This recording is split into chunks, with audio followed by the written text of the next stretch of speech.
Finance bill ಅಂಗೀಕಾರವಾಗಿದೆ. ಸದನದಲ್ಲಿ ವಿಧಾನಸಭೆಯಲ್ಲಿ micro finance bill ಒಂದು ಕಡೆ ಅಂಗೀಕಾರ ಮಾಡಲಾಗಿದೆ. ಸರ್ವಾನುಮತದಿಂದ ಈ ಒಂದು ವಿಧೇಯಕ ಅಂಗೀಕಾರವಾಯಿತು.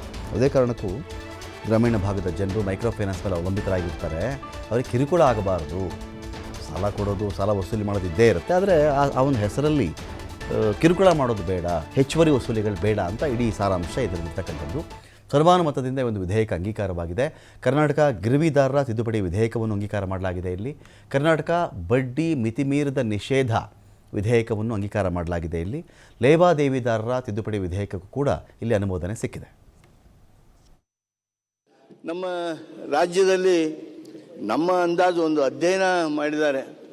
ಸುಮಾರು 40,000 ಕೋಟಿಯಷ್ಟು ಸಾಲ ಇವತ್ತು ಅನ್ರಿಜಿಸ್ಟರ್ಡ್ ಇನ್ಸ್ಟಿಟ್ಯೂಷನ್ಸ್, ಅನ್ರಿಜಿಸ್ಟರ್ಡ್ ಮನಿ ಲೆಂಡರ್ಸ್ ಇವರಿಂದ ವಿತರಣೆ ಆಗಿರುವಂಥ ಸಾಧ್ಯತೆ ಇದೆ ಅಂಥೇಳಿ ಒಂದು ಅಕಾಡೆಮಿಕ್ ಎಕ್ಸಸೈಸನ್ನು ಮಾಡಿದ್ದಾರೆ ಅಧ್ಯಕ್ಷರೇ.